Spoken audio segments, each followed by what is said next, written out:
Hi guys, really excited to share this amazing video on trading window closure. So let's see what does this video actually cover in. The first is what do we mean by trading window closure? Thereafter, who all are actually covered in this trading window closure? Types of trading window closure, actual functioning of trading window closure. That means right from the time the listed entity inputs the details till the time of what actually happens in backend of stock exchanges as well as your depository participants, and along with that the most important thing, steps for closure of trading window in your depository platform. So let's get started. In simple words, trading window closure is a temporary time period where company specific people, which in terms of your PIT regulations we call them as designated persons, along with them, the immediate relatives of designated persons are also covered in your trading window closure, where they are not allowed to buy or sell the company's shares. But as a CS, a question that comes to us is, where is this written? So the requirement stems from Clause 4 of Schedule B, read with your Regulation 9 of SEBI PIT Regulations 2015.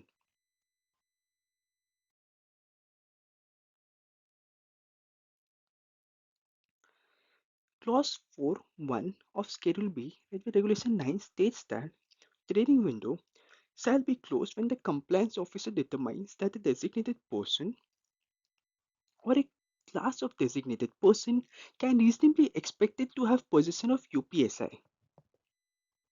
However, an important proviso that we need to consider is that when the UPSI is not emanating from within the listed entity, trading window need not be closed. Okay. Now, once we understand that, what do we exactly mean by trading window closure, as well as what are the requirements from where this trading window closure compliance is stemming from, the next important question that comes for a CS is who all are exactly covered in your trading window closure. So there are two sets of people who are covered in your trading window closure.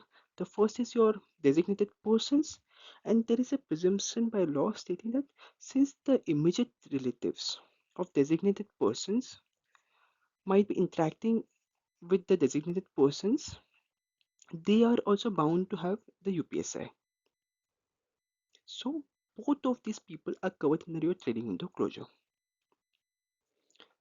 Further, SEBI wide its circular dated April 21st, 2025 has included immediate relatives of DP in your regular trading window closure, that is for your quarterly financial results, which is made on pan freezing basis.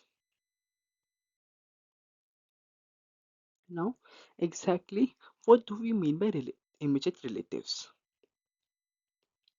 So, the designated person, on them the trading window applies. Along with that, the spouse of designated person, there is no condition needed.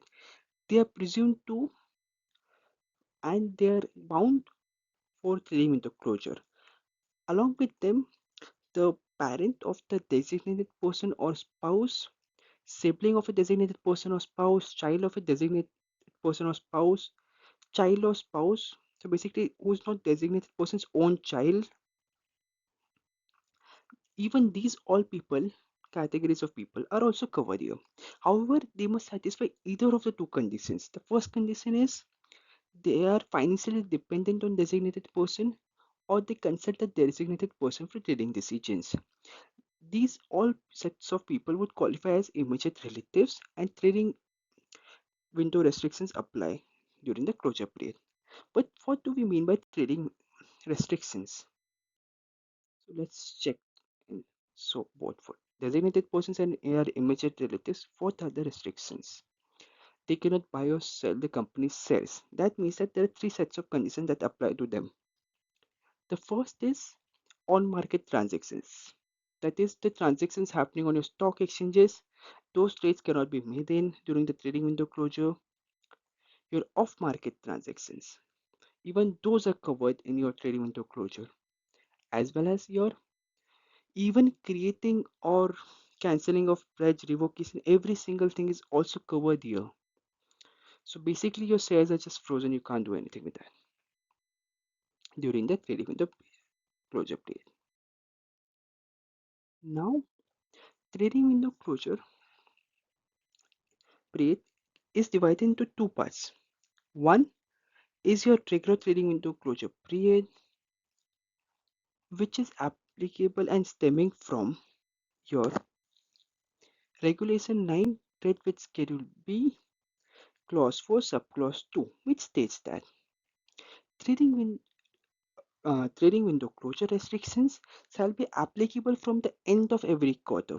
So, for all your four quarters, your Q1 stems Q2, Q3, Q4. Q1 which is ending on June 30, Q2 which is September 30, Q3 which is December 31st, and Q4 that is March 31st. So from the end of every quarter. So for Q1 it will be 1st July, for Q2 it will be 1st October, for Q3 it is going to be 1st January, and for Q4 it will be 1st April. From 1st April till 48 hours after your financial results are publicly shared on stock exchanges, the trading window will be closed on a pan freezing level. The second is your special trading window closure. This requirement stems from Schedule B, Clause 4, Subclause 1, which states that compliance officer determine where a designated person or a class of designated persons are having possession to UPSI. In that case, the restrictions will apply, and such closure will be imposed in relation to such securities to which your UPSI relates. Obviously, that makes sense. Now, an important thing that we need to understand before delving into the steps of trading window closure, exactly how we do it, is understanding the overall framework of how the trading window closure actually happens in. So, as we are aware, as and when we get requests for additions of designated persons along with them, the immediate relatives, we keep on updating on the portals, right? With the designated portals which we have. For some company it's NSDL, for some company it's CDSL. So those in those details we update the name, PAN, DPID, client ID with the designated persons and their immediate relatives. So that is the database that gets collected. After that, as we are all aware that the designated depositories have provided us the platforms. For NSDL, it's NSDL Issuer Portal. For CDSL, it's your Issuer Center. So the listed company needs to specify in that portal that of the designated depository the commencement date and the end date for its trading window closure. So as we can see in the listed company will have to submit these details T minus 2 trading days. The specific requirement of this stems from SEBI's Master Surveillance Circular, which states that the company needs to provide these details T minus 2 trading days. Your T day is the first day after the end of the quarter. So for example, for our current quarter, which is Q4, it will be 1st April. Similarly, for your Q1, it will be 1st July. Q2, it will be 1st October. Q3, it will be 1st January. So while NSDL circulars have said at least 2 trading days prior you have to give information. So NSDL has said you need to give details by Friday. However, if you go by the circular, it says you need to give within 2 trading days. So even March 30 should work in. Then designated depository shall share these details with stock exchange and other depositories by T minus 1 day. That is by March 31st, 2026 for the current Q4 FY26. And daily updates will also be shared during the closure period. Then thereafter the depositories shall identify demat accounts based on PAN of immediate relatives as well as DPs, and they will block it.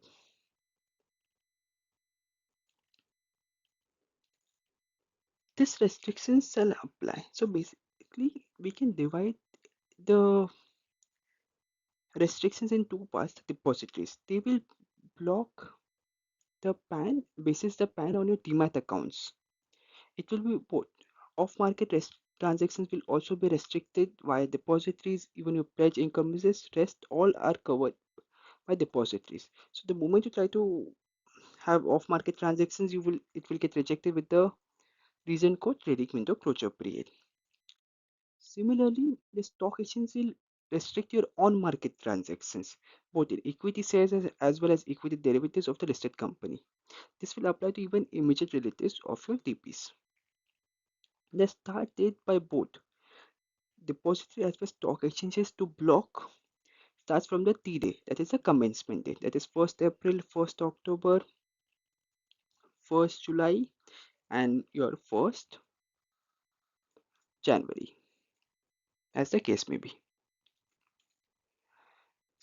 However, during your trading window closure period, if you're adding, deleting, or updating details of your DPs and their immature relatives, such instances will be reflected within 2 trading days. And the freezing defreezing of PAN will be at security level on account of changes and affected post market hours. Your pay in and payout obligations will also be, if they are done prior to PAN freezing, will be settled and squared off or closed out as the case may be.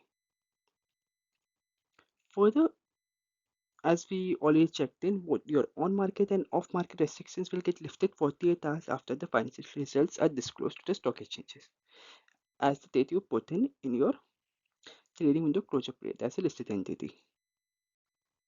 So now, once we are clear with how the framework actually works in, the next thing that comes to our mind is how do I practically close the trading window, right?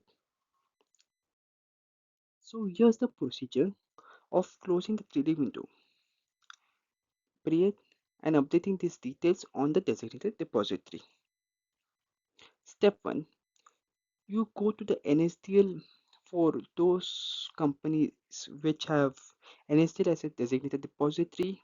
You will go to the NSDL issuer portal site, log in using your valid credentials as you can see in the picture. Once you logged in, you will go to your company profile, and an important thing to notice, you need to check your issuer code, issuer name, and ISIN before having a trading window closure done. Now the important step before your trading window closure is that you need to download the list of your designated persons and immediate relatives in your NSDL portal. Post the, I mean, download only, it would allow you to submit your details. Also, you need to put in the quarter for which you are have your trading window closure. So as you can see in the image below, this is the list which you need to download in before moving and proceeding ahead. Once you download the list, thereafter you will provide the commencement date and the end date. That is the starting period and the end period for your trading window closure. The end date will be 48 hours after the declaration of results. Once you put in the details, you need to click on submit as shown below. So here you put the start date, here you put the end date, and thereafter click on submit. Once you clicked on submit, you will get this message stating that your request for trading window closure for designated persons has been successfully accepted along with your immediate relatives. Based on this, the depositories will freeze your ISIN in the demat accounts both of your designated persons and immediate relatives, and this freezing will be done whether the designated people and immediate relatives are holders across sole or joint holders on T day, that is the commencement date.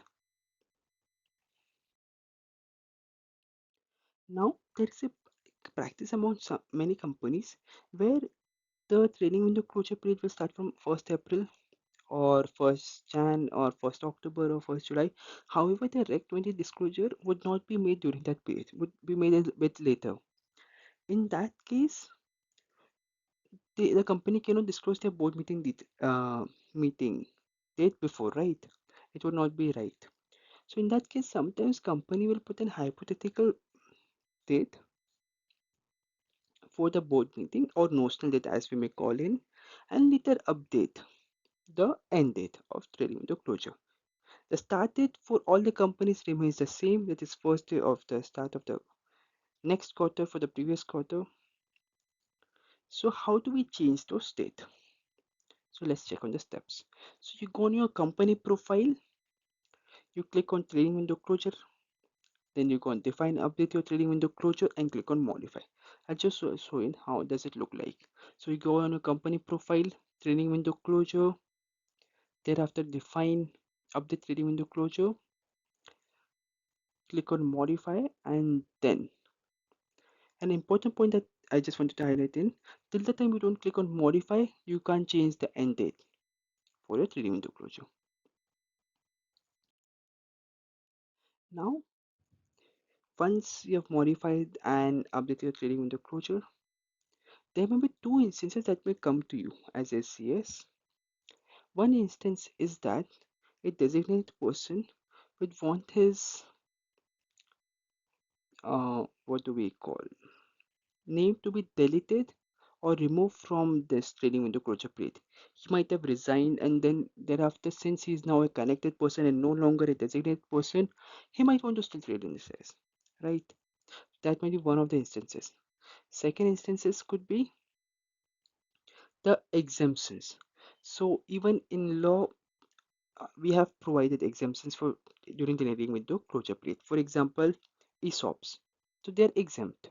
However, the due to trading window restrictions during your quarterly results, that is your regular trading window closure period, your demat accounts are freezed, right? So how do we deal with such scenarios and situation? So the you thing is you need to either delete or remove your designated person in case if they're falling into that category, or you can provide an exemption if allowed by law to designated persons or their immediate relatives. So the first three steps for exemption and removal of the two DPs during trading window period remain the same. So step one is you go to your trading window closure on the portal. Thereafter, you go on view, define, modify trading window period for designated person. Then you may search the DP. DP can be searched through two methods. One, either you put the PAN of DP or you put the DP ID or client ID. In case you do not have the PAN, then click on search,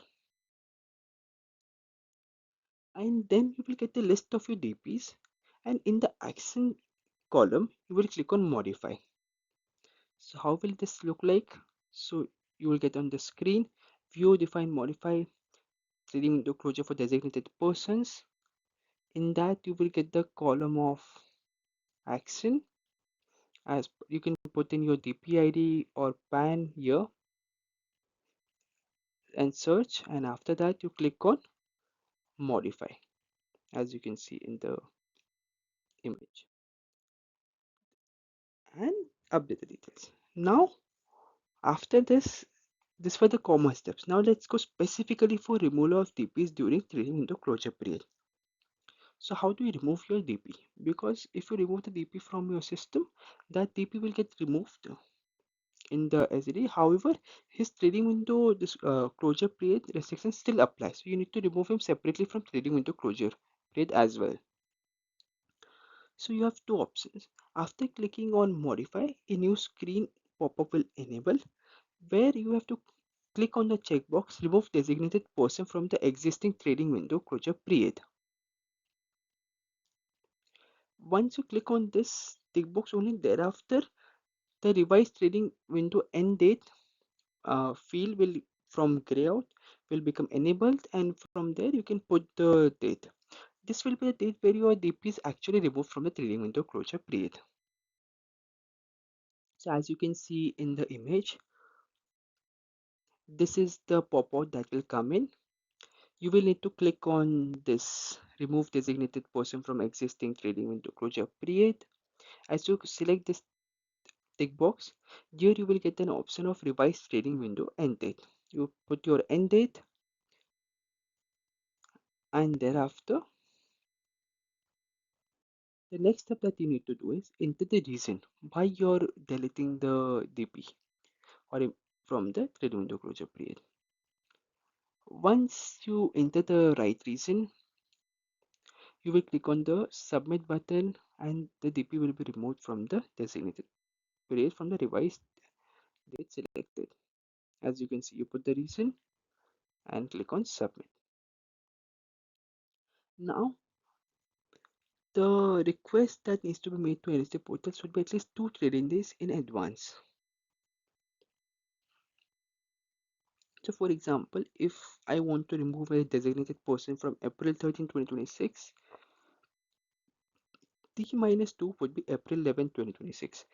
So I need to make a request by April 11, 2026 to defreeze or restrict removal, which shall be effective from April 13, 2026. However, I would suggest the request be made by April 10 itself and not move until April 11 also. The next thing now we're going to check is exemptions to designated persons during trading window closure period. So can we exactly exempt someone? The answer is yes. Like as we discussed earlier, it could be for ESOP and any other reasons. So similarly, this first step as we discussed remain common. Once you've selected a DP, you will click on the second checkbox, that is define trading window exemption period. Thereafter, you will have two calendar dates that get enabled. The first is exemption start date, the second is exemption end date. However, it's a common thing that needs to be taken care is obviously the start date and end date should fall within the trading window closure period. Also, important point that needs to that differentiates removal and exemption is only for a specific window of time. You're not removing a DP from a trading window closure. It is just an exemption provided for a certain period where he can conduct a certain transaction. So as you can see in the screen, you click on the second checkbox, define trading window exemption period. Thereafter, you put the start exemption date, end exemption date, and the reason. So once you enter the reason, you select it from the text box why the DP is being granted an exemption and click on submit. The exemption request is then submitted to NSDL. Now, even here, the T minus 2 rule, which is a critical deadline, remains same. Also, important point that I just wanted to highlight is in case if the trading restriction period is for example 3 days, then on the fourth day the restrictions will again apply. So the exemption was provided. After exemptions, the trading window period continues for the DP. It won't be you need to put in any additional details or nothing. Just you need to provide the exemption date, and from the next date it starts again. A important question that comes in: could it be possible to grant multiple exemptions to a single DP? The answer is yes. But would the portal allow it? The answer is again yes.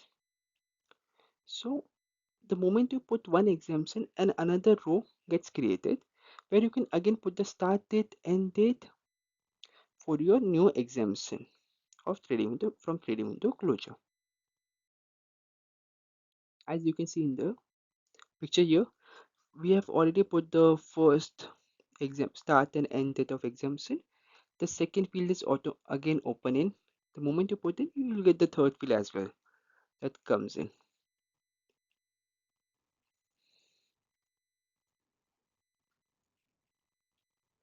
And the cutoff is 12 p.m., which is applicable for defining freeze exemption dates period in case the next date is a holiday.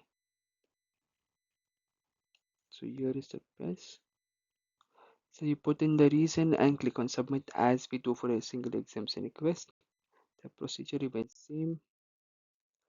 A quick example of multiple exemptions. For example, overall closure period is from April 1 to April 30. First exemption was granted on April 7 to April 10. So auto enable line again appears on April 10, 2026. So I can put the next exemption on April 14, 2026, Monday, and it needs to be submitted by April 10, 2026. Why April 10? Because the April 11 and April 12 are Saturday, Sunday, so they are a weekend. That's the reason I put in April 10.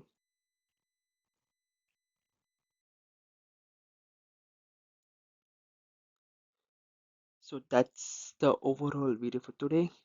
Also, I would really like to thank all of you who patiently listened, as well as to my colleague CS Isita, who helped me clear a lot of my doubts on trading window closure. Without her help, I would have not been able to make this video. So thank you everyone. Also, I've made a PDF guide on exactly how to have your trading window closure. If you guys want it, you can get the link in the description below. And in case if you have any doubts, you can contact me at https www.saeedsec.com/contact. And I soon be having planned mini study circles also. If you want to join in, you can join in the newsletter in the link below. Stay updated so that you can join in the session as in when they happen in. Thank you.